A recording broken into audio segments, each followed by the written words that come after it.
Welcome to the Sacred Stream podcast with Isa Gucciardi. Today, Isa talks about the nature of relationships.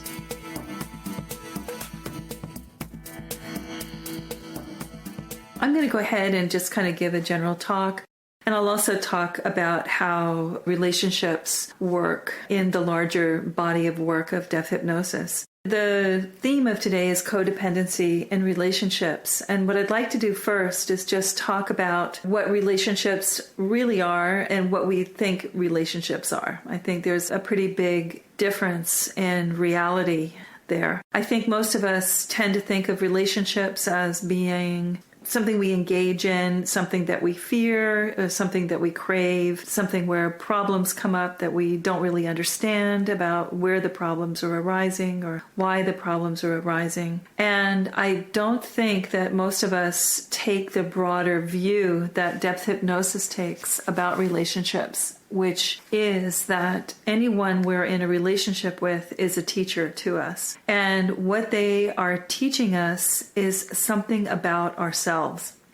And that relationships with other people are really only mirrors of our relationship, both with our deeper self and with the universal flow that inspires and sparks all of life. And I think that most of us come into this lifetime with misunderstandings about the nature of who we are and disruptions in the relationship that we have with our deeper selves and with the universal flow. And so by engaging in relationships, we learn about where the disruptions are in our way of connecting with the universal flow and connecting with our deeper selves. Unfortunately, this way of looking at relationships is not really considered by most people because they tend to get distracted by what's happening on the surface. That is, what's happening in the interpersonal dynamic between him or herself and the other person. And what tends to happen is that there are a lot of emotional and mental constructs that get ignited in the interpersonal relating. And rather than understanding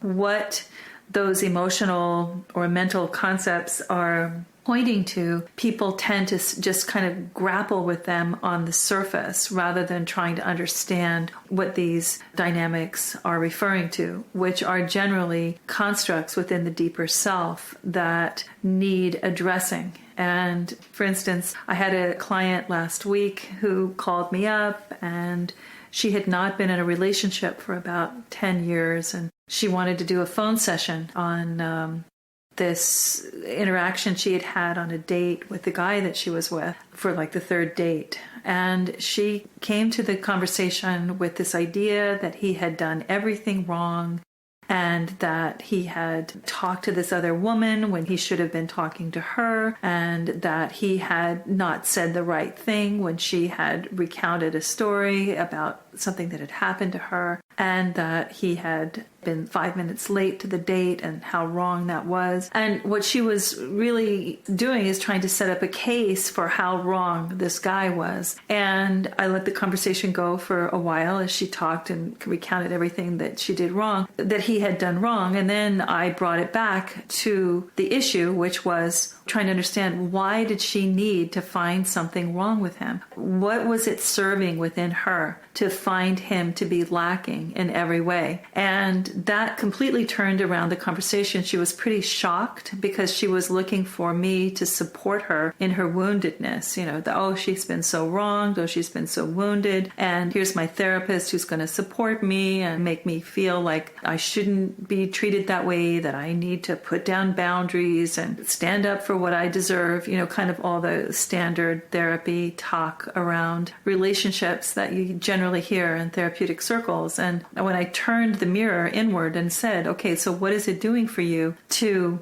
find something wrong with this guy, then there was a whole world that opened up in terms of her fear of relating and how this fear was actually interrupting her ability to have relationships, and seeing how this fear had actually kept her out of relationships for the last 10 years. And And then we went from there, but that was the beginning of the conversation. And there's of course a lot of work to do to repattern what's happening in the way that she relates to other people. But I mentioned this because it's a very good example of how we can use our interpersonal relationship dynamics to open aspects of ourselves that we would normally not be able to understand or even be aware of. And when it comes to codependency in relationships, codependent dynamics are actually very fertile ground for this kind of discovery.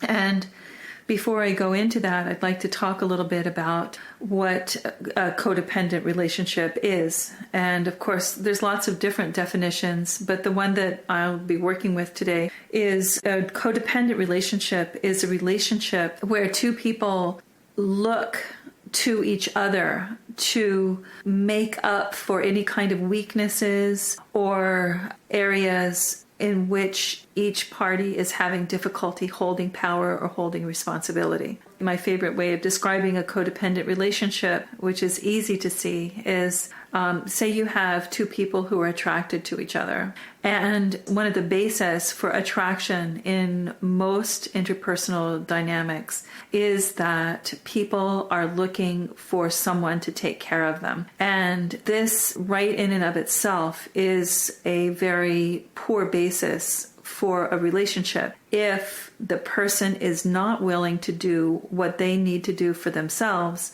first and then ask the person they're in relationship with to do what they need done in order to be taken care of.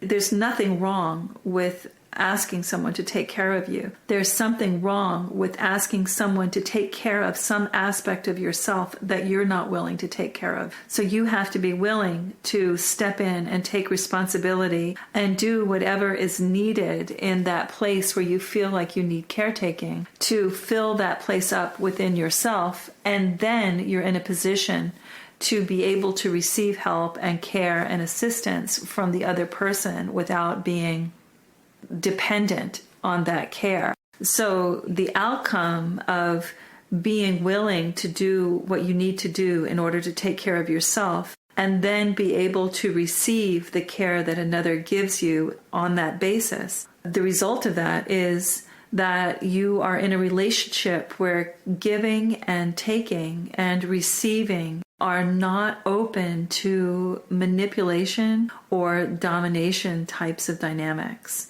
because one cannot withhold from another in order to gain power, and one cannot flood the other in order to gain power. One of the big problems in codependent relationships is the imbalance of power, because one person is taking care of the other in a specific area, and therefore they gain power over that person, because in a situation where the one who's being taken care of refuses to take care of themselves. So when they have refused to take care of themselves and they look for the other to take care of themselves in that place, they lose power if the other person is taking care of matters rather than having the original person, sorry, this is getting confusing, the original person take care of their own issues. And let me give you an example of this kind of relating to make it a little bit clearer. You have two people that enter a relationship. Let's say one person is very good at making friends, and the other person has difficulty making friends. The person who has difficulty making friends is perhaps very good at business or making money. And the person who's good at making friends is not very good at business, maybe can't balance a checkbook, and they come together and they immediately realize, well, you can take care of making friends for me and I can take care of making money for you. And now we are going to be whole where before each of us on our own was not whole. Now, if the two parties enter into that relationship and neither one develops the capacity to be more powerful in the areas where they are weak, you have over the years an increasing dependency upon one another. The person who is just in business and making money finds that they have only friends that have been created through the couple relating in society. And the person who has not been making money finds that they are completely dependent on whether or not the other person wants to give them money. And what always happens in this kind of relationship, there are problems because it's not indicative of wholeness for one person to abdicate responsibility in areas of their lives. And if they look to another person to make them whole, that is out of balance with this relentless drive to consciousness that we're all engaged in, where consciousness is demanding that we become as whole as we can. And so there's going to be disruptions, and those disruptions are actually helpful. There's going to be fights over money. There's going to be fights over friends.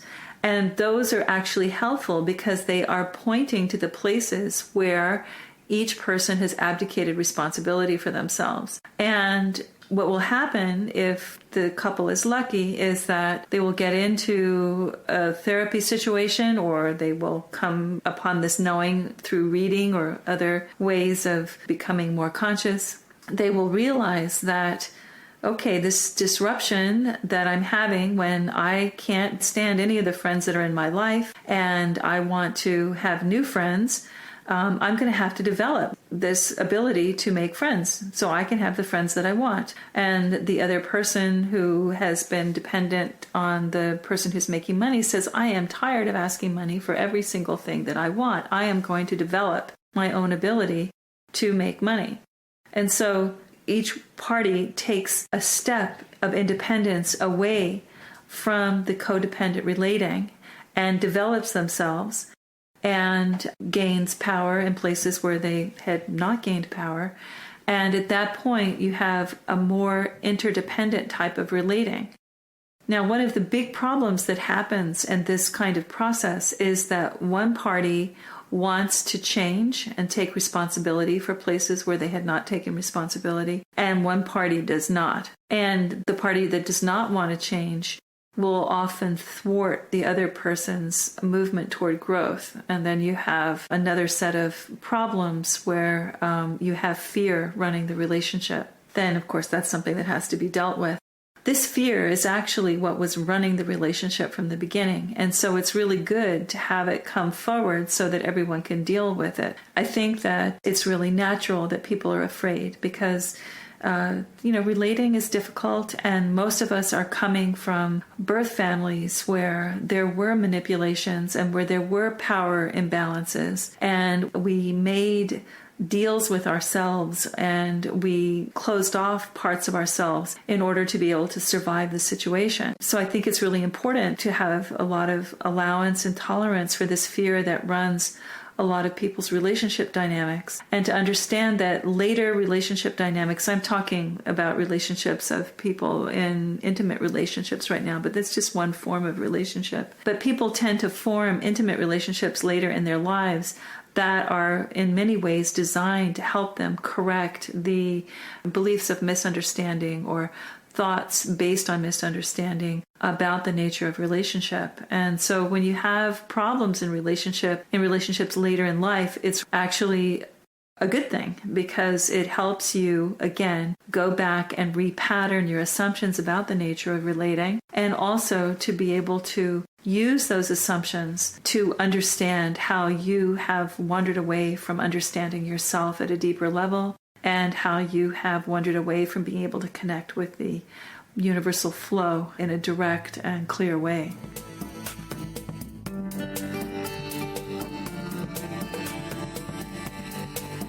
Thanks for tuning in to the Sacred Stream podcast.